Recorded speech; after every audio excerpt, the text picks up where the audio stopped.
Let me share my computer. All right. So आजबाट चाहिँ हामीले case स्टडिजको पार्टलाई सुरु गर्ने हुन्छौँ है. This is very important. So यो च्याप्टरबाट अहिलेसम्म परिरहेको भनेको केसको क्वेसन परेको छ. And as all of you know यो केस 20 मार्क्समा आउँछ र म्यानेजरियल एकाउन्टिङमा एउटा चाहिँ स्योरिटीका साथ के भन्न सकिन्छ त भन्दाखेरि यो च्याप्टरबाट क्वेसन सोध्ने हो भनेदेखि त्यो केसमै पर्नुपर्छ. So with almost certainty you can say कि केसमा फस्ने यही च्याप्टरबाट. So the name of the chapter is budgeting for planning and control. अब तिमीहरूले कतिजनाले चाहिँ यसलाई कलेजमा पढ्दा अथवा चाहिँ सुनिरहँदाखेरि मास्टर बजेट भनेर सुने होला है. So whatever the name may be, master budget भनेर सुन्ने होला. Whatever the name may be, हाम्रो यहाँ फोकस भनेको चाहिँ हामीलाई कस्तो खालको बजेटहरू सोध्छ अनि त्यसपछिबाट how do we plan to tackle the क्वेसनलाई कसरी ट्याकल गर्ने र कस्तो नेचरको क्वेसन्सहरूको इन्फर्मेसनको जुन इम्प्याक्टहरू हुन्छ क्वेसनको कहाँ पर्छ त्यो चिजलाई हामीले के गर्ने हुन्छौँ त भन्दाखेरि फोकस गर्ने हुन्छौँ. So after this probably I might touch pricing or may not, किन भन्दाखेरि मेजोरिटीमा मैले तिमीलाई यति चिज कभर अप गरिदिइसकेपछि you should be able to pass. तिमीहरूले एक्जाम पास गर्न सक्नुपर्ने हुन्छ. अब लेट्स टाइमले पर्मिट गर्यो भने प्राइसिङ, त्यसपछिबाट ओभरहेड भेरिएन्स अनि त्यसपछिबाट तिमीहरूको अरू सानोतिनो पार्टहरू पनि डिस्कस गरौँला. तर most probably this is going to be the last chapter that will be covering. छिटो फास्ट गरौँ सर, सकौँ के गरेर. ठिक छ ल पक्का. Okay, so budgeting is basically भन्नुहोस् सर. यो केस स्टडी भन्ने यही च्याप्टरबाट मात्र आउँछ कि अरूबाट नि आउन सक्छ? मोस्ट प्रोबेबली चाहिँ यसबाट आउँछ तर अरूबाट नि आउन सक्छ है. मैले ठुलै पाप गरेको छौ भने चाहिँ भन्न सक्दिनँ, तर 99% of the time case comes from this chapter है. Thank you. ठिक छ. 99% डेटोलले भन्दा अझ बढी दिँदैछु है म. ओके, सो बजेटिङबाट तिमीहरूको यो something to is this is something to related with theory क्वेसनसँग पनि. थ्योरीलाई तिमीलाई कन्सेप्चुलाइज गर्नमा सजिलो हुन्छ. मैले अस्ति पनि भनेको थिएँ म्यानेजरियल एकाउन्टिङमा प्लानिङ, कन्ट्रोलिङ र decision making. Managerial accounting serves as a tool for the planning, controlling, decision making explain भनेर तिमीलाई 10 मार्क्समा एकदमै सोधिरहने सुपर हिट क्वेसन हो है. So how these planning, controlling and decision making is related र यो बजेटिङसँग के सम्बन्ध छ त्यसको र कसरी यसलाई चाहिँ हेरिन्छ भन्ने कुरालाई पहिला एउटा कन्सेप्चुअल क्ल्यारिटी लिउँ. अनि त्यो लिइसकेपछि अनि बल्ल हामी चाहिँ के गर्छौँ त भन्दाखेरि will get into the numbers है. So budgeting is basically that is something to do with the planning. ठिक छ. र तिमीलाई मैले भन्नु पनि सकेको छु थ्योरीमा 10 मार्क्सको जुन सर्ट क्वेसन सोध्छ त्यसको लागि पनि तिमीलाई यसले एक्सप्लेन गर्न सजिलो गर्छ है. So as you already know, planning is something that we prepare in order to get like future courses of actions को लागि चाहिँ कुनै एउटा certain blueprint बनाउने अथवा चाहिँ हामीले चाहिँ एउटा certain discourse determine गर्छ भनेदेखि that is called planning. So this is kind of actually like actual execution भन्दा, as because you are a student of management हामीले चाहिँ okay let's start a business भन्दाखेरि चाहिँ कुद्दै गएर बिजनेस खोल्ने हैन कि. like first of all we try to conceptualize what we are going to do, how we are going to do, when we are going to do. What are the resources required? So what are the impact? So which market segment that we are looking at? All these things fall into a planning. So that means even before executing something, that we always have to plan. And is a future course of actions को चाहिँ roadmap अथवा blueprintsहरूलाई हामीले जुन बनाउँछौँ अथवा चाहिँ पहिल्यै हामीले outline गर्छौँ भनेदेखि that is the process of planning. Because in the management, one of the key thing is you have to be very efficient. Resources are the scarcities, or whatever resources that we use, that resources are limited in number. So be it a material, be it a labor, be it like any economic resources or the human resources or any form of resources, that is limited in supply. अब limited in supply छ भनेदेखि के त भन्दाखेरि चाहिँ त्यसको हामीले चाहिँ अप्टिमम युटिलाइज गर्न सक्नुपर्छ। So optimum utilization is to do what? For a given level of resources, you should be able to obtain the highest possible value out of it. अब कुनै पनि चीजको मैले optimum utilization गर्ने हो भनेदेखि how can I get the optimum utilization from the resources? The only thing, like the first thing that you have to do is planning. मलाई 10 रुपैयाँ दिएको छ, मलाई रत्न पार्कसम्म पुग भनेर भन्यो भनेदेखि म 10 रुपैयाँ हातमा बोकेर कुद्दै गएँ भनेदेखि doesn't make sense. अब त्यो 10 रुपैयाँलाई मैले कसरी युटिलाइज गर्ने हो त? That is a process of planning. Right? So once you plan, then what happens is it gets into a circle. First you plan, you define the course of action. त्यसपछि you के त भन्दाखेरि implement. ठीक छ?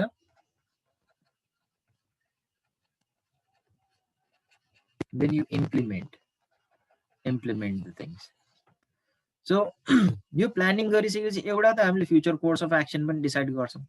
That is हामी outline the future course of action. है र प्लानिङले अर्को एउटा हेल्प के गर्छ त भन्दाखेरि it works as a standard. ठीक छ? यसले तिमीलाई के गर्छ त भन्दाखेरि अलिकति मैले छुट्टिने गरी लेख्दिएँ so that you won't get confused. Sorry. It will also give you a set of standard, right? A set standard to follow. So मलाई चाहिँ के छ त भन्दाखेरि I am given with 100 rupees and I have to make sure that I use that 100 rupees to do a business. हैन? र मैले चाहिँ सुरुमा प्लान गरेँ यो 100 रुपैयाँमा 20 रुपैयाँको जब मटेरियल किन्छु भने so that is in the process of planning. अब मैले यो 20 रुपैयाँको मटेरियल किन्छु भनेर मैले प्लान गरेको छु भनेदेखि that 20 rupees the cost that I have allocated to the material serves as a standard. So मैले actually implement गर्दाखेरि यो प्लान जुन गरेको छु त्यो पार्टलाई मैले इम्प्लिमेन्ट गर्दाखेरि it may be as per the plan, it may not be as per the plan.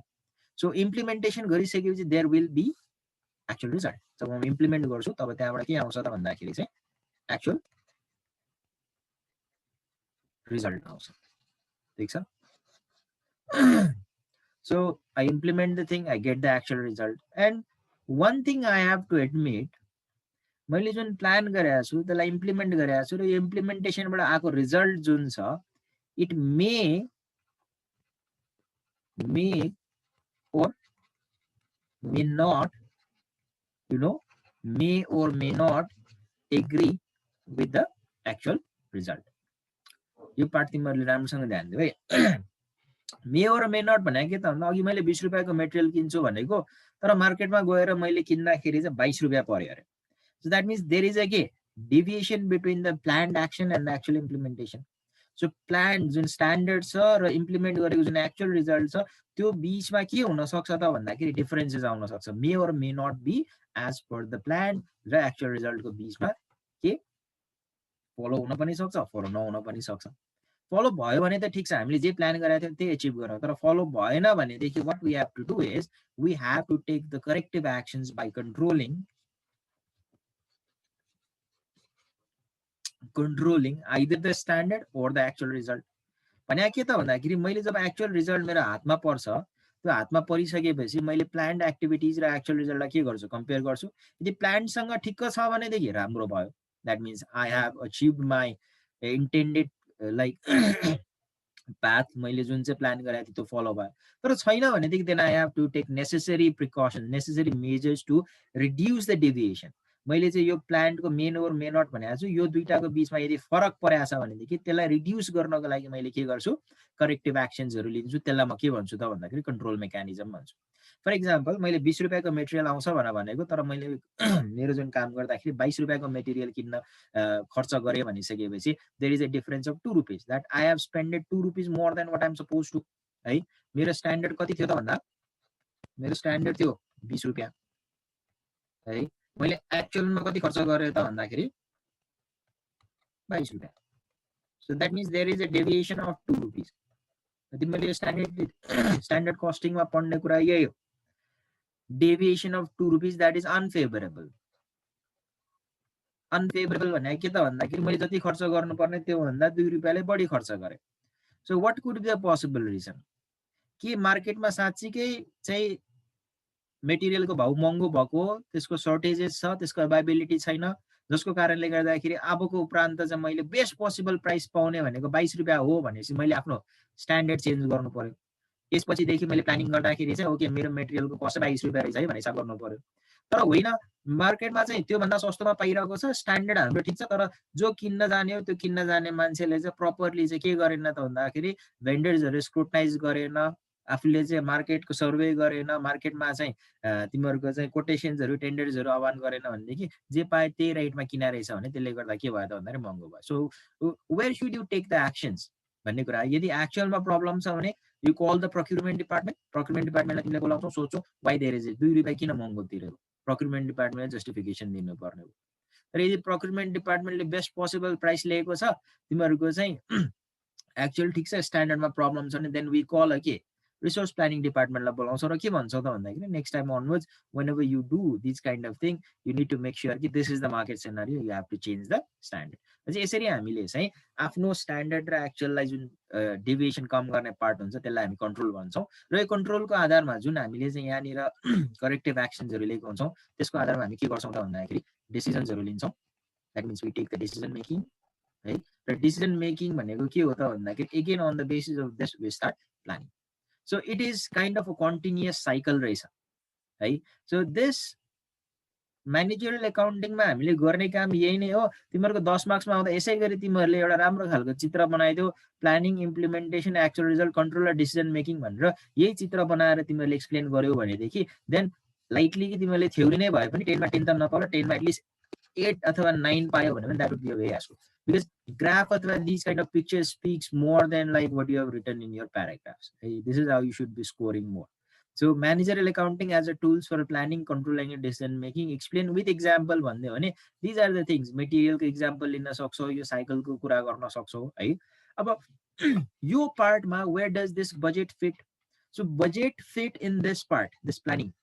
So budgeting is basically the tools that allows you to forecast or at least like predict on the basis of what happened into the past, the required, that the expected, you know, like course of actions to be followed in the operation plan, cash flows and the financial तिमीहरूको financial स्टेटमेन्ट्सहरूको लागि चाहिँ तिमीहरूले एउटा projection गर्न अथवा चाहिँ expected तिमीहरूको चाहिँ कस्तो हुन्छ त भनेर चाहिँ फ्युचरको एउटा डिस्कोर्स निकाल्नको लागि यो पार्टमा चाहिँ के हुन्छ त भन्दाखेरि फिट हुन्छ।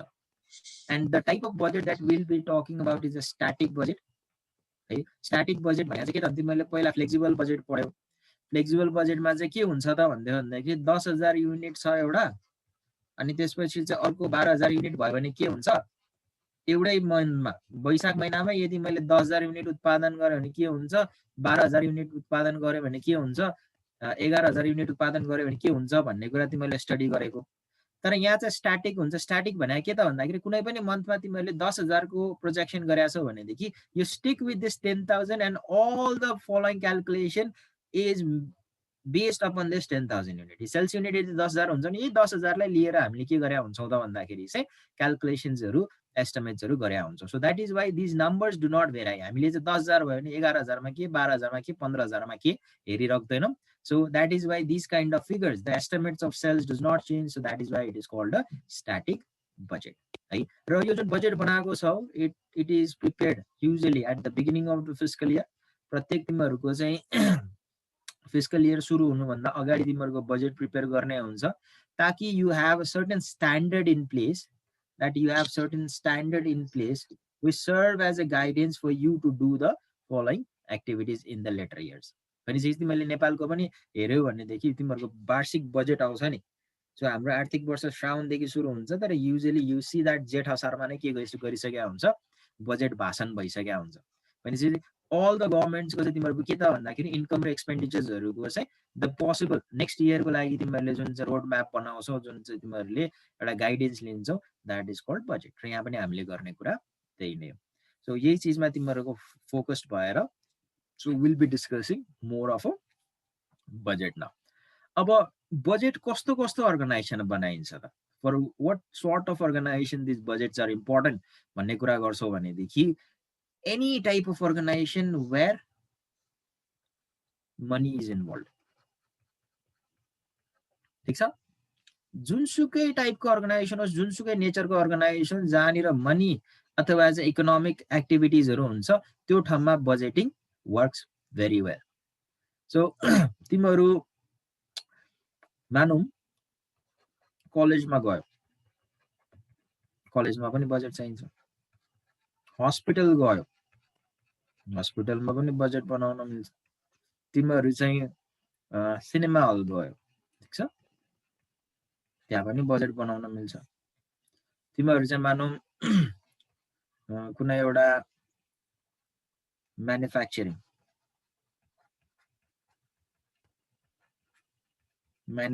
युनिट गयो, त्यहाँ पनि के हुन्छ, बजेट बन्छ। मानौँ तिमीहरू चाहिँ कुनै गभर्मेन्टल एजेन्सिजमा गयो,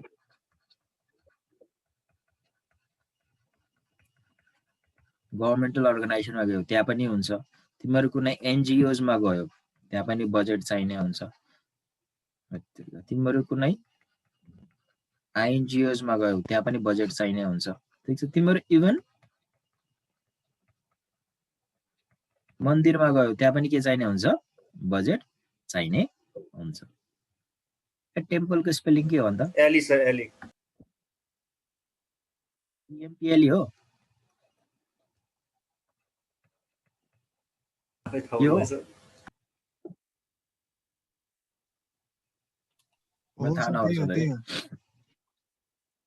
okay, so the idea is budget भने पढ्ने रे हामीले, बजेट भनेको प्लानिङ हो, प्लानिङ पनि गर्ने रे। कहाँ कहाँ चाहिन्छ त भन्दाखेरि सबै ठाउँमा चाहिन्छ। अब सबैको बजेट बनाएर साध्य लाग्छ भन्दाखेरि like even though technically when ever you go into a practical life, भोलिको दिनमा तिमीहरू जुन जुन ठाउँमा काम गर्छ त्यो अनुसारले तिमीहरूको बजेटको नेचर, बजेटको स्कोप, बजेटको साइज फरक पर्न सक्छ। तर अब जहाँ जहाँ मनी हुन्छ त्यहाँ सबै ठाउँमा बजेट चाहिँ के हुँदो रहेछ, युज हुँदो रहेछ।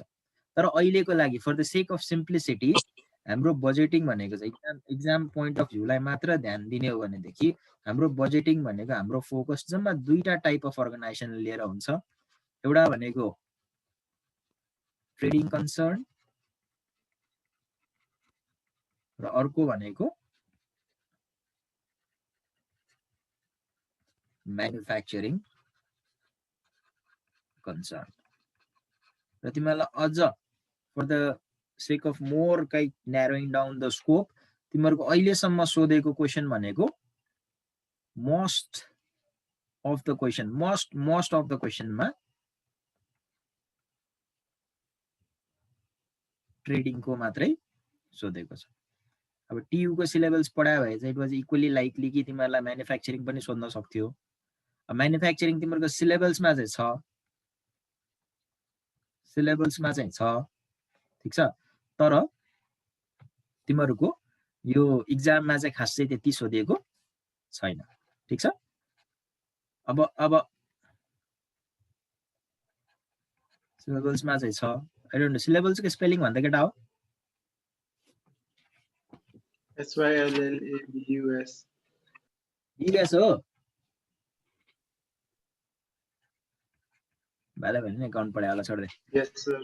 सो अब ट्रेडिङ कन्सर्नको 20 मार्क्स आउँदो रहेछ भने ग्यारेन्टी थाहा पाइसकेपछि त चाहिन्छ 45 म्याचमा 20 ल्याइस् भनेदेखि 25 मार्क्स बाँकी भयो। सर्ट क्वेसन 20 मार्क्सको आउँछ, 5 मार्क्स बाँकी हो। 5 मार्क्स त चोरे पनि मार्क्स आउँछ नि होइन, त्यही भएर त पास हुन कति सजिलो छ। सो तपाईँले बजेट चाहिँ अब हामी मिलाउँछौँ भनेर अगाडि बढौँ है त। अब के फरक छ त यो ट्रेडिङ कन्सर्न र म्यानुफ्याक्चरिङ कन्सर्नमा भन्ने कुरालाई पहिला डिस्कस गरौँ, अनि त्यसपछि एउटा ट्रेडिङ कन्सर्नको स्पेसिफिक पार्ट्सहरूमा हामी जाने आउँछौँ। अब ट्रेडिङ कन्सर्न भनेको त्यस्तो खालको एन्टिटी हो जसले के गर्छ त भन्दाखेरि मार्केटबाट तिमीहरूको सामान पर्चेस गर्छ, that means it does not produce its own product, र के गर्छ त भन्दाखेरि कन्ज्युमर्सहरूलाई सेल गरिदिन्छ। सो ट्रेडिङ कन्सर्नमा कुनै पनि तिमीहरूको म्यानुफ्याक्चरिङ प्रोसेस त्यहाँ हुँदैन है, it's just like change of hand जस्तो मात्र। That means you buy the finish product from one end and you sell it to the other end. चाइनाबाट टी सर्ट ल्याएर नेपालको मार्केटमा बेच्ने भने जस्तो मात्रै हो। But when it comes to a manufacturing concern, it simply means that you do not buy the entire finished product. Instead, you buy the raw materials and you convert those raw materials and do the different processes and add the value and change it into a final product. ठीक छ, मैले चाइनाबाट दुध ल्याएर चाहिँ यहाँनिर ल्याएर चाहिँ चीज बनाएर बेचे भनेदेखि that kind of concern is your manufacturing concern. But whereas मैले चाइनाबाट पाउडर दुध ल्याएर चाहिँ काठमाडौँमा बेचे भने चाहिँ that is my trading concern. ठीक छ, do you distinguish difference के रहेछ भनेर? Yes sir. Yes sir. So हाम्रो फोकस अब उपरान्त यो च्याप्टर पढुन्जेलसम्ममा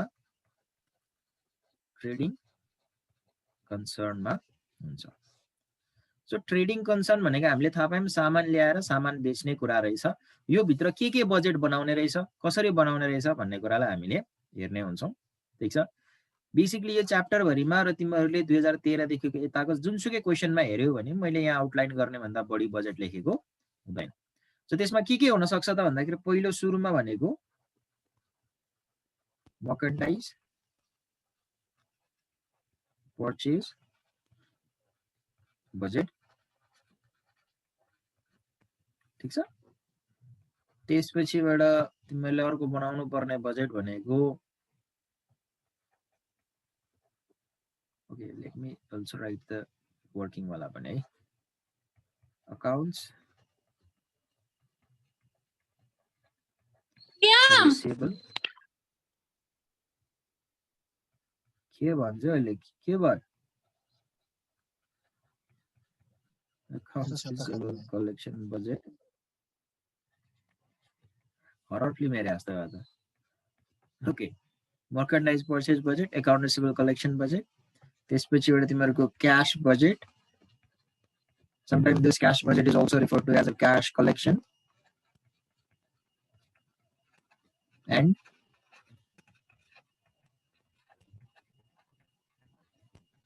disbursement budget. ठीक छ, तिमीहरूले त्यसपछिबाट यसको फलोअपमा बनाउँछौ बजेट इन्कम स्टेटमेन्ट.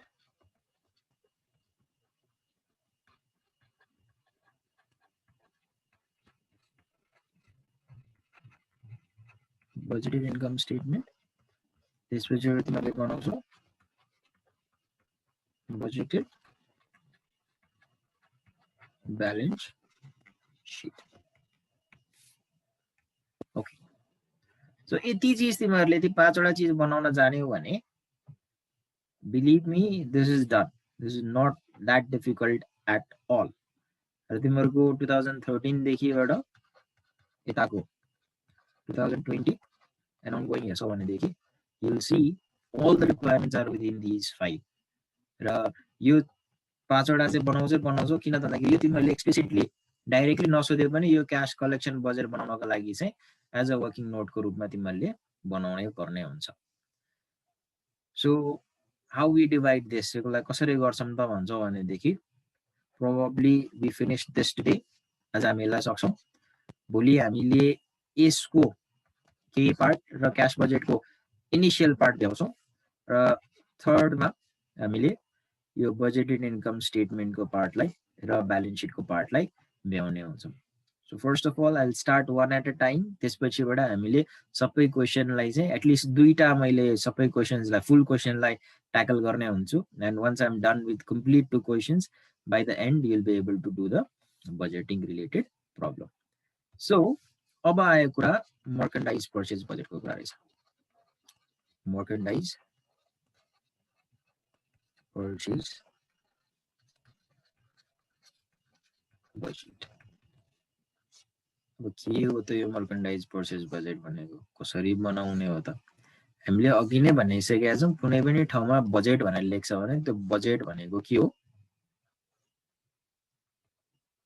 के हुन सक्छ त, जेको बजेट बनाउने हो त्योसँग रिलेटेड के हुन सक्छ त भनेर चाहिँ हामीले एस्टिमेट गर्ने काम हो. सो एस्टिमेसन भनेको के हो त भन्दाखेरि चाहिँ द्याट इज अ सिस्टमेटिक के तिमीहरूको चाहिँ prediction of the future courses of actions अथवा चाहिँ फ्युचर तिमीहरूको जे तिमीहरूको रिसोर्सेसहरू छ त्योसँग रिलेटेड के हो, एस्टिमेट हो. अब यो मर्केन्डाइज पर्चेज बजेट नामले भने जस्तै मैले टाइमको बजेट बनाएँ भने त्यसले के भन्दो रहेछ भन्दाखेरि मैले कुन टाइम कसमा कति एलोकेट गर्ने भन्ने कुरा भने जस्तै मैले मर्कन्डाइज पर्चेस बजेट भन्छु भने द नेम इटसेल्फ सजेस्ट कि यो बजेटले के गर्छ त भन्दाखेरि for a given point of time जुन जुन चाहिँ मेरो पिरियड अफ टाइम हो त्यो पिरियड अफ टाइममा मैले कति रुपियाँ बराबरको मर्कन्डाइज किन्नु पर्ने रहेछ भन्ने कुरा अहिले के गर्ने रहेछ सिम्पली एक्सप्लेन गर्ने रहेछ सो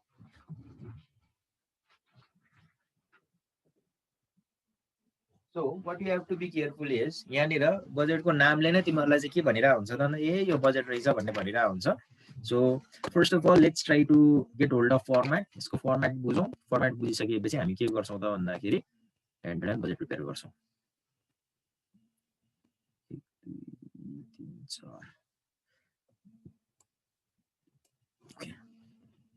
सो सबैले I want you to write this format as it is है अक्षरश लेख भन्छु म चाहिँ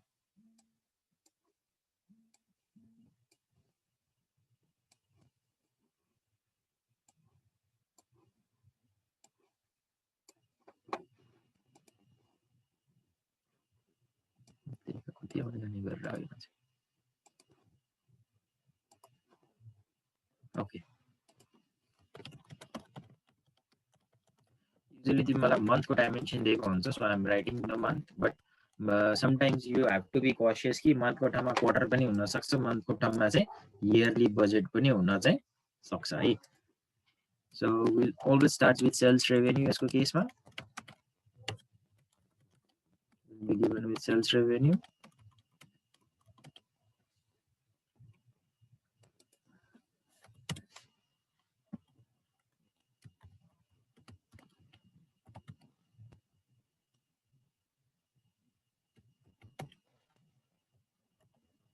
okay so sales revenue मा हामी के गर्छौं त भन्दाखेरि लेस gross profit घटाउँछौं ठीक छ I am directly going to the answer format मा किन त भन्दाखेरि we don't have much of a time right so we have to save time and be able to do the question again so that is why सबैजनाले format पहिला याद राख then we can always to cost of goods sold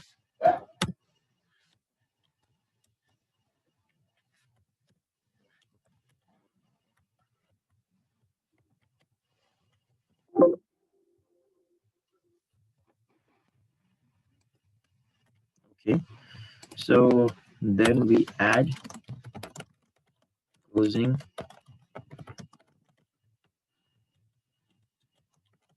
inventory merchandise and don't get carried away with the word merchandise means the goods nothing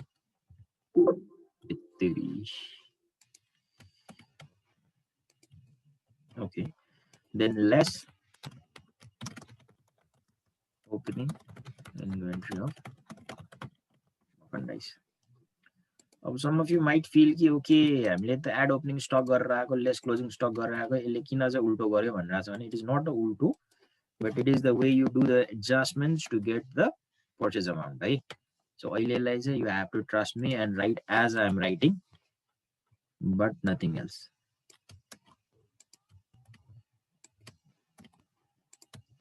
okay so this will give you cost of merchandise purchase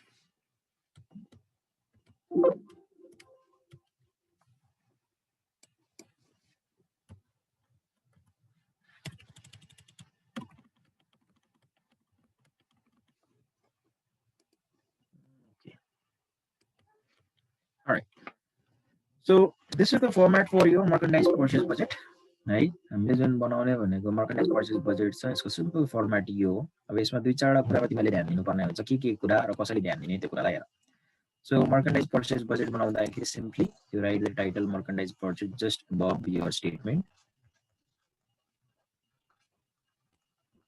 merchandise purchase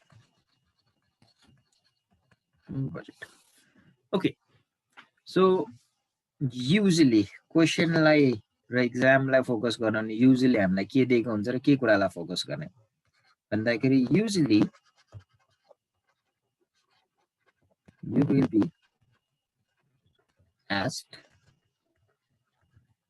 to prepare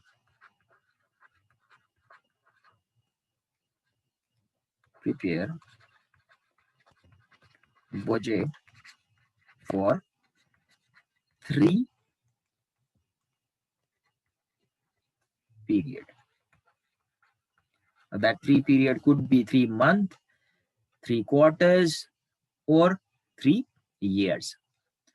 अब 3टा क्वार्टरको बना भनेको छ तर सरले format बनाउँदा कतिवटा बनाएको रहेछ हेर है सबैले ध्यान दे will count it 1 2 3 and 4 so 3टा महिनाको 3टा whatever it is 3टाको सोध्या हुन्छ भने 3टा भए पुग्ने नि किन 4वटा लेखो भन्ने कुरा तिमीलाई लाग्न सक्छ सो यसमा अहिले हामी आउँछौं के हो कुरा भनेर तर अहिलेलाई सिम्पली बुझ त भन्दाखेरि whenever you are asked for the 3 period budget as far as merchandise purchase budget is concerned merchandise purchase budget को लागि चाहिँ तिमीले एउटा एडिशनल मन्थ को इन्फर्मेसन पनि तिमीलाई दिएको हुनु पर्दो रहेछ र युजुअली दिएको पनि हुन्छ अब यति एउटा फर्स्ट क्लु एउटा पत्ता लगाइसकेपछि दोस्रो क्लु हामी के हेर्छौं त भन्दाखेरि यो मर्कन्डाइज पर्चेज बजेट बनाउनको लागि क्वेशनमा कुन इन्फर्मेसन चाहिँ हेर्ने त किनकि युजुअली बजेटको क्वेशन तिमीलाई अहिले मैले टुक्रा गरेर पढाइरा हुन्छु तिमीले भोलिको दिनमा बजेटको साच्चीकै क्वेशन देख्दाखेरि त बडेमानको क्वेशन हुन्छ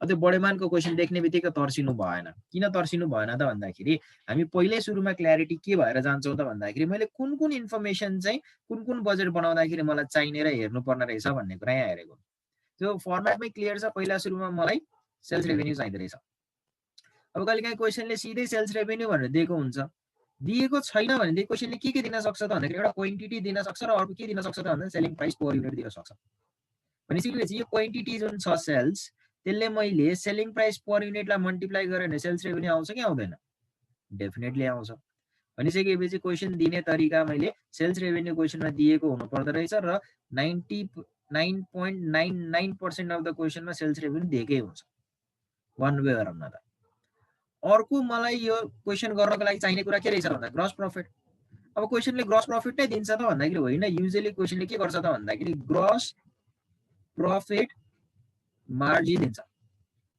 मार्जिन भने के त भन्दाखेरि सेल्सको कति पर्सेन्ट चाहिँ ग्रस प्रॉफिट हो भन्ने कुरा दिएको सो यो ग्रस प्रॉफिट मार्जिन तिमीलाई पर्सेन्टेजको टर्ममा दिएको हुन्छ अब पर्सेन्टेजमा दिएको टर्ममा त मैले अमाउन्टबाट पर्सेन्टेज त घटाउन मिलेन कसरी निकाल्ने त ग्रस प्रॉफिट भन्छ भने सिम्पल कुरा छ सेल्स रेभेन्यू जति हुन्छ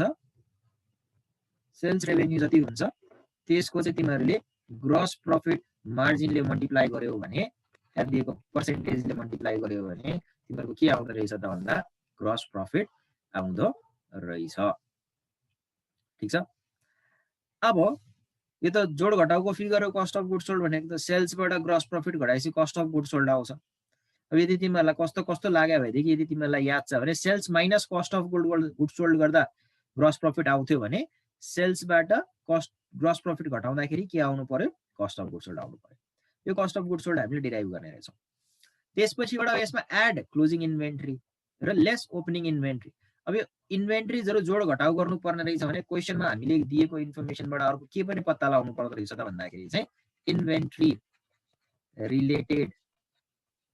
रिलेटेड इन्फर्मेसन पनि हामीले क्वेशनबाट हेरेर चाहिँ पढेर चाहिँ पत्ता लगाउनु पर्दो रहेछ अब यो कसरी दिन्छ त इन्भेन्टरी रिलेटेड इन्फर्मेसनहरु क्वेशनलाई कसरी ट्याकल गर्ने त भन्ने कुरामा चाहिँ हामी अब एक्जाम्पल लिएर हेर्ने हुन्छ र युजुअली इन्भेन्टरी रिलेटेड इन्फर्मेसनहरु चाहिँ अब तिमीहरुले टेक्निकल ल्याङ्ग्वेजमा भन्यो भने यसलाई इन्भेन्टरी पोलिसी पनि भनिन्छ इन्भेन्टरी पोलिसी भने के त भन्दाखेरि कुनै पनि अर्गनाइजेसन एउटा पनि आफूले काम गर्ने जुन प्रोडक्ट छ त्यो प्रोडक्टको एउटा पनि स्टक नलिकन काम गर्छु जतिखेर चाहियो त्यतिखेर चाहिँ म किन्न जान्छु अथवा चाहिँ लिन जान्छु भनेर सम्भव हुँदैन So depending upon the situation, you have to have a certain amount of stock in hand, right?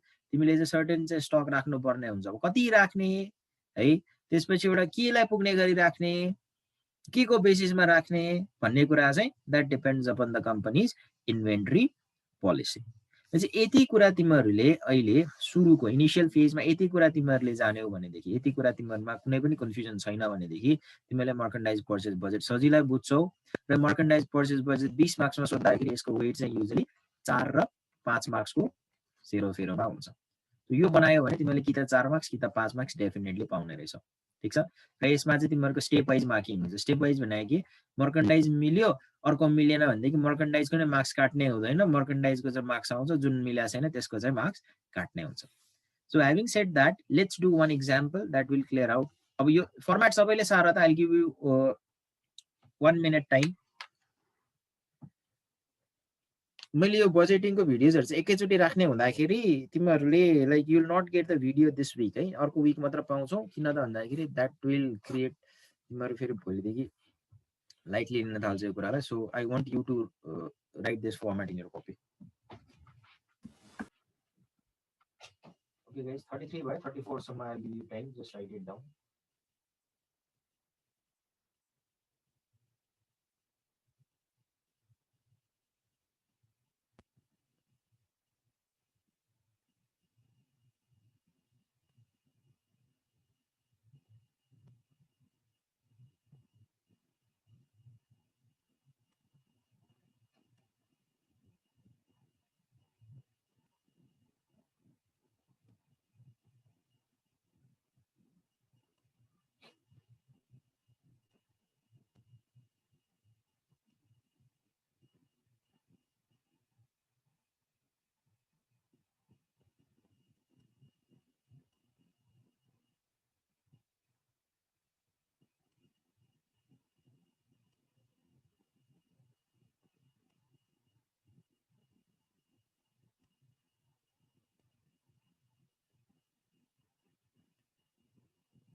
Okay.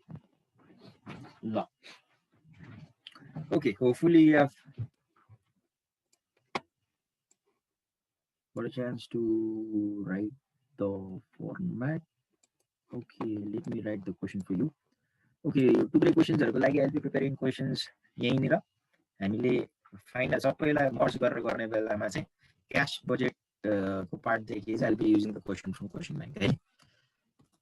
Suppose you are given with the following informations of sales revenue for coming 4 months. So,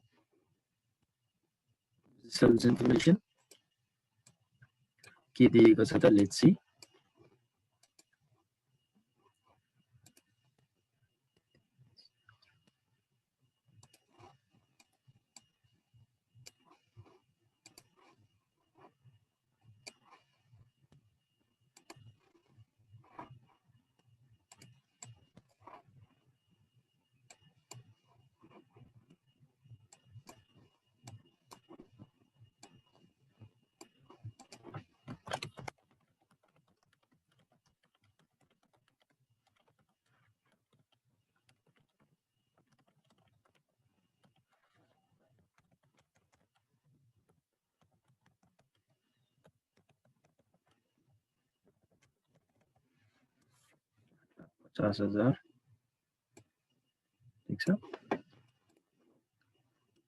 Then additional information.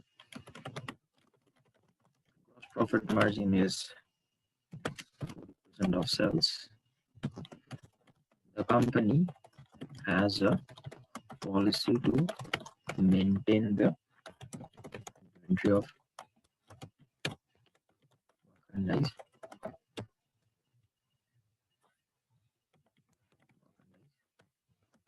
sufficient meat merchandise equal to 50% of the next month's sales. This is the keys information ये दिएको छ अरे suppose required here the merchandise purchase budget for 3 months ending April. So question मा तिमीहरुले अहिले साँझ भात खाइसकेछ भात खानुभन्दा अगाडि तिमीहरुले दुई चारवटा क्वेशन पल्टाएर पनि हेर बजेटको जस्तो सुकै ठुलो क्वेशन भयो भने एटलिस्ट यति इन्फर्मेसन चाहिँ त्यो क्वेशन भित्र काहीँ न काहीँ कसै न कसै गरी केही न केही गरी दिएकै हुन्छ र यति इन्फर्मेसन हामीलाई मर्केन्डाइज पर्चेज बजेट बनाउनको लागि चाहिने रहेछ भन्ने कुरा बुझ्नु पर्यो ठीक छ सो यति इन्फर्मेसनको आधारमा हामीले कसरी बनाउन सक्छौं त्यसको इम्प्लिकेसन के अब त्यसलाई बुझ्दै जाउँ है यति सबैले बुझ्छ कुरा everybody is okay with this much of information कसलाई के प्रब्लम छ भने सोध्नुस् मैले एक्जाम्पल क्रिएट गरेको मात्रै हो it is not from the book not from the question bank just to make you understand कुन चाहिँ बजेट बनाउनलाई कति चाहिँ इन्फर्मेसन चाहिन्छ र के चाहिन्छ त है त्यसलाई मात्र आइसोलेट गर्न खोज्या so this is the case let's use our format हामी हाम्रो फर्मेटलाई फलो गर्न खोजौं यदि फर्मेटलाई फलो गर्न खोज्ने हो भने मेरो फर्मेटलाई मैले जस्तोको तस्तै ल्याएर यहाँ राखेँ and let me try to write it over here. So months have you noticed मलाई कति महिनाको सोधेको छ merchandise purchase budget for 3 months. Remember this for 3 months.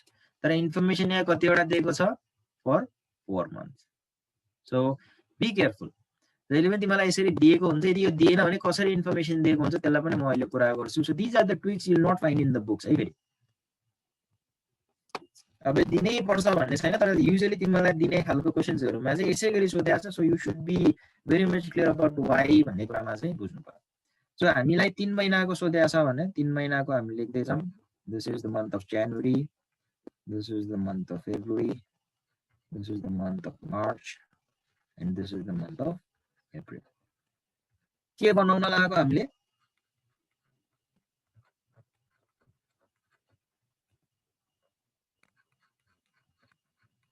merchandise purchase budget अब actually if you really know this thing it is nothing but a fill in the blanks question मा जे दिएको छ त्यसमा relevant information लाई ठाउँमा ल्याएर राख्ने काम मात्र हो तिमीहरुको सेल्स रेभेन्यू तिमीलाई दिएको छ जनवरीमा कति छ 5 लाख फेब्रुअरीमा कति छ 6 लाख यो कति छ 7 लाख कति छ 8 लाख 50 हजार will be given with the amount अब कहिलेकाहीँ तिमीहरुलाई एउटा क्वेशनमा अब तिमीहरुको बुकतिर तिमीले हेर्यौ भने के देख्छ त भन्दाखेरि टोटल सेल्स ड्युरिङ 4 मन्थ्स यति भनिन्छ ड्युरिङ 4 मन्थ्स भनेर होला मानौं 50 लाख भनेर देला अनि त्यसपछि यसरी इन्डिभिजुअल मन्थको सेल्स नदिएर यहाँनिर चाहिँ 10% यहाँनिर चाहिँ 20% अनि यहाँनिर 30% त्यसरी पनि दिन सक्छ सो त्यो बेलाको लागि पनि तिमीहरु चाहिँ रेडी हुनु पर्यो 50 लाख टोटलमा दिएको छ इन्डिभिजुअल पर्सेन्टेजहरु दिएको छ भने 50 लाखको जति पर्सेन्ट भन्छ जनवरीमा त्यो पर्सेन्ट जनवरीको सेल्स जति पर्सेन्ट भन्छ फेब्रुअरीको त्यो फेब्रुअरीको सेल्स भनेर तिमीहरुले बुझ्नु चाहिँ पर्यो ठीक छ सो क्वेशन दिने तरिका मात्र फरक हो तिमीहरुलाई बुझ्नु चाहिँ तिमीहरुले त्यस्तो हिसाबले बुझ्नु पर्यो अब यहाँ ग्रस प्रॉफिट घटाउने भनेर रहेछ अब ग्रस प्रॉफिट घटाउने भन्दा ग्रस प्रॉफिटको लागि पनि हामीलाई इन्फर्मेसन दिएको रहेछ अघि पनि भनेम हामीले ग्रस प्रॉफिटको लागि हामीलाई इन्फर्मेसन दिएको हुन्छ क्वेशनले ग्रस प्रॉफिट मार्जिन दिएको हुन्छ यो ग्रस प्रॉफिट मार्जिन 40% भनेको के हो त भन्ने कुरा गर्छौ भने यो 40% भनेको जुन मन्थको सेल्स छ त्यो सेल्सको 40% एट द रेट 40% चाहिँ के हो त भन्दा ग्रस प्रॉफिट हो सो जनवरीको महिनामा मैले हेर्छु भने जनवरीको महिनामा सेल्स छ मेरो लागि 5 लाख 5 लाखको 40% कति आउँछ 2 लाख 2 लाख सो 2 लाख यहाँनिर के रहेछ ग्रस प्रॉफिट अब जाम फेब्रुअरी फेब्रुअरी महिनामा 6 लाख छ, 6 लाखको 40% कति आउँछ? 2,40,000 2,40,000। अब जाउँ मार्चमा 7 लाखको 40% कति आउँछ? 2,80,000 2,80,000। अब जाउँ हामी एप्रिलमा 8,50,000 कति आउँछ भन? 3,40,000 3,40,000। अब हाम्रो बुझाइ के हो त भन्दा 10 मिनेट्स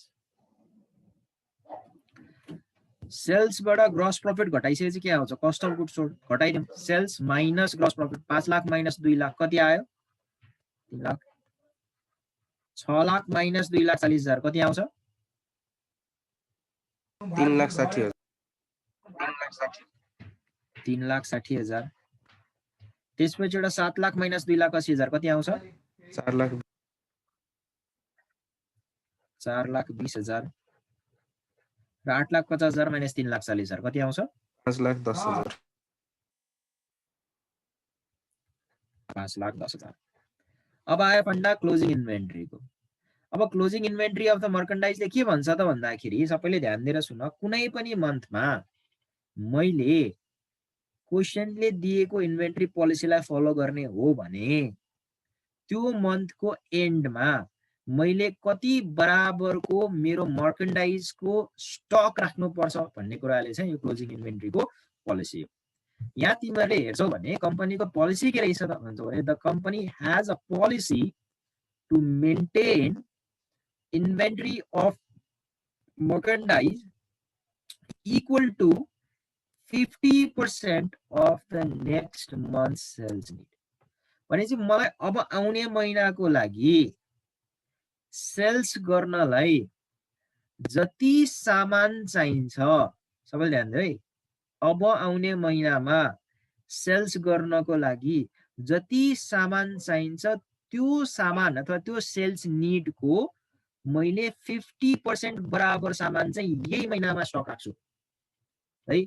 स्टकको अब्जेक्टिभ के छ त भन्दा तिमीहरू त अब फाइनेन्शियल अकाउन्टिङ पढेर आएको हैन, अनइन्टरप्टेड प्रोडक्सन्स हुनको लागि चाहिँ त्यसपछिबाट चाहिँ सेल्स डिमान्ड फुलफिल गर्नको लागि कस्टमर्सको चाहिँ तिमीहरूको चाहिँ सर्भिस मेन्टेन गर्नको लागि है, अब कस्टमर लुज नगर्नको लागि कम्पिटिटिभनेस बढाउनको लागि अनेक कारणले गर्दा हामीले के गर्नुपर्ने हुन्छ? स्टक राख्नुपर्ने हुन्छ। यो कम्पनीले चाहिँ के गर्दो रहेछ त भन्दा नेक्स्ट मन्थ अब आउने महिनाको लागि चाहिँ अहिले नै 50% बराबरको त स्टक राख्दो रहेछ। अब सबैले ध्यान दियो यहाँ, अब सबैको ढ्यान हुन्छ यहाँ। यो कुरा बुझ्यो भने जिङ्गा लाला, यो कुरा बुझेन भनेदेखि अनि सिङ्गम हुन्छ। ल क्लोजिङ इन्भेन्ट्री जनवरीमा कति राख्ने त भन्दा यसले भने अनुसार जनवरीको नेक्स्ट मन्थ के? फेब्रुअरी हो। जनवरीको नेक्स्ट मन्थ फेब्रुअरी हो कि हैन? हो सर। अब जनवरीमा कति स्टक राख्ने त भन्दाखेरि नेक्स्ट मन्थको सेल्स निड भने के त भन्दाखेरि मैले बेच्नको लागि कति सामान चाहिन्छ भने मलाई फेब्रुअरीको महिनामा मलाई बेच्नको लागि कति सामान चाहिन्छ त भन्दाखेरि यो कस्ट अफ गुड्स सोल्ड जुन छ यसले के इन्डिकेट गर्छ त भन्दा फेब्रुअरी महिनामा मलाई यति बराबरको कस्ट बराबरको सामान चाहिँ मलाई चाहिने रहेछ so that I can make the sales of 6 lakh rupees. हो कि न? Everybody understand so far? So February महिनाको मेरो सामान जुन बेच्छु त्यसको मेरो सेल्स निड भनेको कति हो? 3,60,000। यो होइन है साथी, हो 6 लाख सेल्स निड होइन, 6 लाख सेल्स हो। ठिक छ? सेल्स निड भनेको चाहिँ मैले कति रुपियाँको कस्ट बराबरको सामान बेच्ने हो त 3,60,000 रुपियाँ बराबरको के हो? कस्टको सामान बेच्ने हो। त्यसमा 2,40,000 नाफा जोडिसकेपछि सेल्स रेभेन्यू आउने हो। सेल्स निड भनेको कस्ट अफ गुड्स सोल्डको पार्ट हो, सेल्स होइन। धेरैजना स्टुडेन्टले मैले यहाँनिर मिस्टेक गरेर देखाएको छु, यसको पर्सेन्टेज लिँदै हिँड्छ, होइन। लिनुपर्ने के को? यसको। अब फेब्रुअरी महिनाको मेरो सेल्स निड 3,60,000, मलाई 3,60,000 रुपियाँ बराबरको सामान बेच्नु छ भनेपछि मैले जनवरी महिनामा कति स्टक राख्ने त भन्दाखेरि नेक्स्ट मन्थको सेल्स निडको 50%। 50% भने चाहिँ जति मैले फेब्रुअरीमा सामान बेच्ने हो त्यसको 50% बराबर चाहिँ यहाँनिर मैले स्टक राख्नुपर्ने रहेछ भनेदेखि अब मलाई तिमीहरूले भन मैले जनवरी महिनामा कति अमाउन्टको मेरो क्लोजिङ इन्भेन्ट्री मेन्टेन गर्नु पर्यो? 1,80,000। भेरी गुड, 1,80,000 भनेपछि यसको 50%।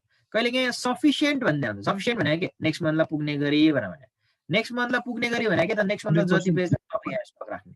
अहिलेलाई 50% भनेको छ भने 3,60,000 को 50% निकालेर यहाँनिर राखिदिने कति हो? 1,80,000 80,000। बुझ्छ यो कुरा सबैले? Everybody is clear? यसमा कसैलाई केही कन्फ्युजन छ भने सोध्नुस्।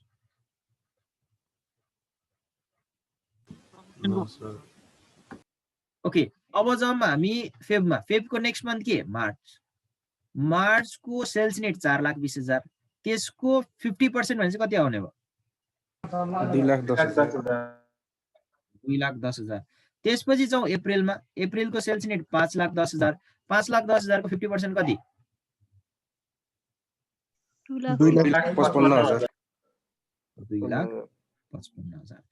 अब अघिदेखि मैले एउटा कुरा भट्टाइरहेको थिएँ के त भन्दाखेरि चाहिँ तिमीहरूलाई मर्कन्डाइज पर्चेज बजेट भयो भने चाहिँ 3 महिनाको सोद्धा पनि 4 महिनाको इन्फर्मेसन लिऊ है, 4 महिनाको इन्फर्मेसन लिऊ है भनेर किन भट्टाएको त भन्दा अब मलाई तिमीहरूले भन त अप्रिलको चाहिँ क्लोजिङ स्टक कति हुन्छ?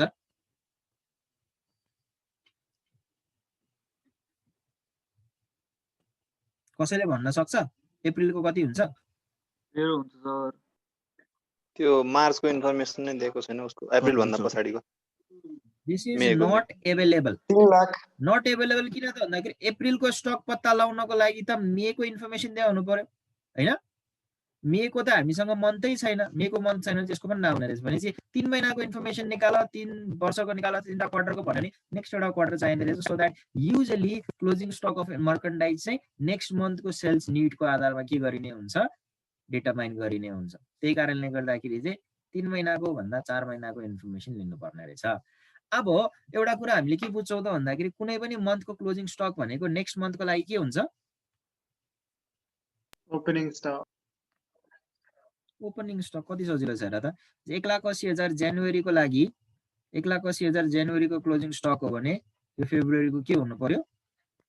Opening stock. हेर मैले कहाँ लेखेको छु भनेर।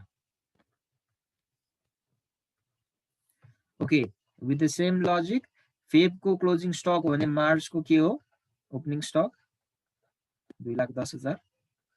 मार्चको ओपनिङ स्टक हो भनेदेखि अप्रिलको क्लोजिङ स्टक हो भने मार्चको ओपनिङ स्टक कति? 2,55,000। अब हामीलाई जनवरीको के चाहियो? ओपनिङ स्टक चाहियो। कसैले भन्न सक्छ जनवरीको ओपनिङ स्टक कति हो? 1,50,000 सर। भेरी गुड, 1,50,000 है। किन 1,50,000 त? अब जसले पहिला मैले पढाएको छु तिनीहरूले त एम्फसाइज गरेर भन्न सक्छ यो कारणले गर्दा हो भन्दा। सो जो नयाँ छौ उनीहरूले ध्यान देऊ। यदि जनवरी भन्दा अगाडि महिना हुन्थ्यो कुन महिना हुन्थ्यो? डिसेम्बर हैन? 3 लाख को 50% है सर। भेरी गुड, 3 लाखको 50% है पक्रे है। यदि डिसेम्बर हुन्थ्यो भने डिसेम्बरमा नेक्स्ट मन्थको सेल्स निड भन्दा यो 3 लाखको के हुन्थ्यो? 50% हुन्थ्यो कति? 1,50,000। र यही 1,50,000 के हुन्छ त भन्दाखेरि यहाँनिर आउँछ एज अ ओपनिङ स्टक। अब अहिलेलाई त यो क्वेशनमा हामीले यति मात्र गरेका थियौं, यहाँनिर कुरा ठिक छ। तर तिमीहरूलाई एउटा तिमीहरूलाई चाहिँ के भन्ने अब ट्रिक अथवा टिप्स के भनौं, whatever you call it, तिमीहरूले ओपनिङ ब्यालेन्स कुनै पनि अवस्थामा तिमीहरूको इक्जामको क्वेशनमा पत्ता लगाउनु पर्यो भने तिमीहरूले यो ओपनिङ ब्यालेन्स जति चाहिँ सबै कहाँबाट पत्ता लगाउने त भन्दाखेरि ओपनिङ ब्यालेन्स सिटबाट। ओपनिङ ब्यालेन्स सिटबाट। यो ओपनिङ ब्यालेन्स सिट भने के भने यसले बोलाइ क्या भन्छौ? यो ओपनिङ ब्यालेन्स सिट भने चाहिँ तिमीलाई क्वेशनमा जुन गिभन दिएको चाहिँ तिमीहरूको ब्यालेन्स सिट जुन हुन्छ त्यो तिमीहरूको के हो? ओपनिङ ब्यालेन्स सिट हो। सो यो अमाउन्ट यहाँनिर तिमीहरूले फिगर ल्याएर राख्दाखेरि चाहिँ अहिले चाहिँ हामीले यस्तो खालको लजिक लायौं, तर भोलि उपरान्त तिमीहरूले साच्चीकै क्वेशन गर्दाखेरि चाहिँ ओपनिङ ब्यालेन्स सिटमा तिमीहरूको यो ब्यालेन्स सिटको एसेट साइडमा इन्भेन्ट्री भनेर जति छ त्यो ल्याएर टक्रक्कै राख्दिने। अब 3 lakh cost of goods sold, त्यसमा क्लोजिङ स्टक 1,80,000 जोडेर 1,50,000 घटाइसकेपछि कस्ट अफ मर्कन्डाइज पर्चेज आउँदो रहेछ। कति आयो फटाफट भन साथी हो? यो कति आयो?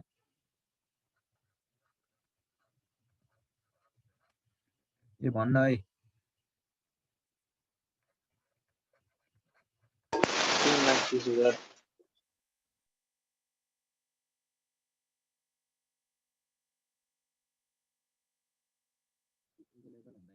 एभाइलेबल हुँदैन त भन्दाखेरि यसको ओपनिङ स्टक छैन, जुनको कम्प्लिट इन्फर्मेसन छैन त्यो हामी पत्ता लगाउँदैनौँ। 3 लाख प्लस क्याल्कुलेसन चाहिँ चेक गर है केटाकेटी हो म क्याल्कुलेटर थिच्न आई प्रिफर नट टु ठिक छ सर, ठिक छ। Okay, so this is how you prepare your merchandise purchase budget. अब यो भनेको प्लानिङ हो। प्लानिङ भनेको के त भन्दाखेरि जनवरीमा यदि 5 लाख रुपैयाँको सेल्स गर्ने हो भने मैले 3,30,000 रुपैयाँको मर्चेन्डाइज किनेर राख्नु पर्दो रहेछ। फेब्रुअरीमा 6 लाखको सेल्स हुने मेरो प्रोजेक्सन छ भने 3,90,000 को मर्चेन्डाइज मलाई चाहिने रहेछ। मार्चमा 7 लाखको सेल्स गर्ने हो भने मलाई 4,65,000 रुपैयाँ बराबरको मर्चेन्डाइज के गर्नुपर्ने रहेछ, किन्नु पर्ने रहेछ। अब मैले यो के पत्ता लगाएर के ठुलो काम गरे त भन्छ भने once you know these figure तिमीले चाहिँ यो बराबरको मर्चेन्डाइज चाहिँ भेन्डरहरु खोज्न जाने हो कि तिम्रो सप्लायर्सहरुको अहिलेको एक्जिस्टिङ सप्लाई चेन चाहिँ सफिसिएन्ट छ कि छैन। यदि तिमीहरुले चाहिँ सर्टेन अमाउन्ट भन्दा एक्सिड हुन्छ, तिमीहरुसँग भएको फन्ड भन्दा बढी चाहिने रहेछ भनेदेखि तिमीहरु पैसा खोज्न पो कुद्नु पर्ने हो कि आदि इत्यादि इन्फर्मेसनहरु यसले दिने हुन्छ। So this gives you the information to plan है। यो सेल्सको प्रोजेक्सनबाट यो निकाल्ने बित्तिकै तिमीहरुको एक्जिक्युसन गर्नको लागि तिमीहरुलाई क्युजहरु दिन्छ। सो मसँग जनवरीमा कति सेल्स गर्ने भने मलाई थाहा थिएन, मलाई कति मर्चेन्डाइज चाहिन्छ भने थाहा थिएन, म बिजनेस गर्न बसे भनेदेखि देन मेरो बिजनेस इज चौपट। रिजन किन त I am not prepared for any amount of sales, कति इन्भेन्टरी चाहिन्छ, कति सेल्स पर्चेज गर्नुपर्ने के हो प्रोजेक्सन केही पनि थाहा नहुँदाखेरि मैले गर्ने एक्टिभिटिजहरु मेरो अर्गनाइजेसनको कामहरु इफेक्टिभ, इफिसिएन्ट र इकोनोमिक हुँदैन। त्यो नहुने बित्तिकै organization cannot survive, cannot sustain, and in a long run organization has to sustain the loss and ultimately it goes into liquidation. Banda bhaidincha. Thik cha? Okay, so this is what I wanted to teach you for today. आज मैले तिमीहरुसँग share गर्नुपर्ने कुरा यो थियो। अब यसमा के questions छ भने तिमीहरुले सोध। I suppose this should be a very easy part and यो 4 मार्क्स तिमीहरुले यतिकै ल्याउनु पर्छ। भोलिदेखिबाट हामीले जुन पार्ट सुरु गर्छौं यसकै फलो थ्रु हुनेछ, यसबाट हामी कन्टिन्यू गर्दै जानेछौं। भोलि मैले तिमीहरुलाई रिसिभेबल कलेक्सन बजेट र क्याश कलेक्सन एन्ड डिस्बर्समेन्ट बजेटको एउटा सेक्सन पढाउने हुन्छु। So tomorrow is very very important है। आजको पार्ट चाहिँ it is a start but nevertheless यो कुरा तिमीहरुले बुझ्नु पर्यो। ठीक छ, यसमा केही कन्फ्युजन छ भने सोध्नुस्, otherwise this much for today. Sir त जनवरीको ओपनिङ स्टकको फेरि भन्नु नि एकचोटी। Okay, let's talk about the January opening stock. तिमीहरुले एउटा कुरा ध्यान देऊ यहाँनिर, यदि जनवरी भन्दा अघिल्लो कुनै महिना हुन्थ्यो भने त्यो महिना के हुन्थ्यो भन त? डिसेम्बर हुन्थ्यो।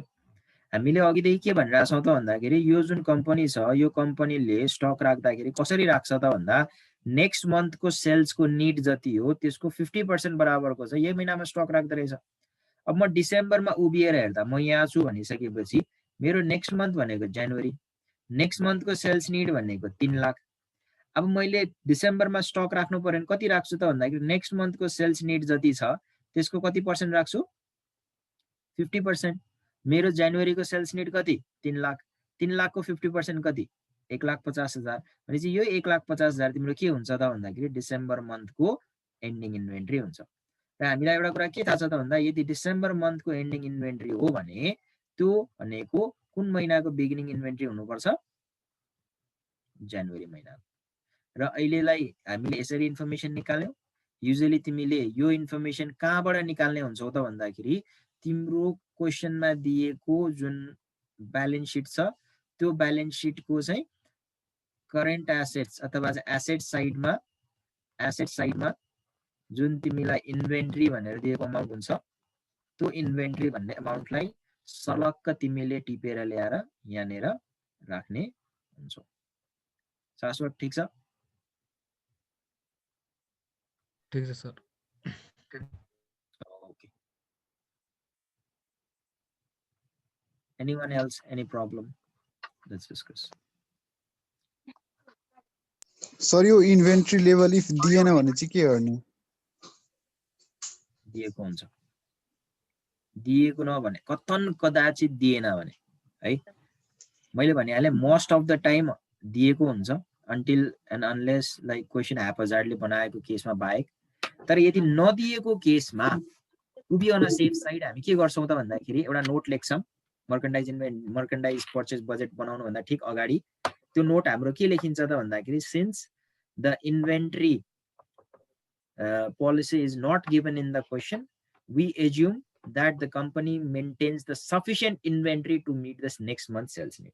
त्यो बेलामा चाहिँ नेक्स्ट मन्थको सेल्स निड जति हुन्छ त्यो बराबरको स्टक राखेर हामी के गर्छौं, ठीक छ? तर युजुअली दिएको ठिक छ सर। ओके, अरु महानुभावहरु के छ? सर एउटा अलि कम्प्लेक्स छ, सोधो कि नसोधो तपाईले? भन्नुस्। सो त्यो डिबेन्चर रिटायर गर्दाखेरि हैन जनवरी 31 मा रिटायर भएको छ भने त्यसको 1 महिनाको इन्ट्रेस्ट के गर्नुपर्छ, देखाउनु पर्छ कि पर्दैन? त्यो हामी क्याश बजेट पढ्ने बेलामा I will be explaining on that part है।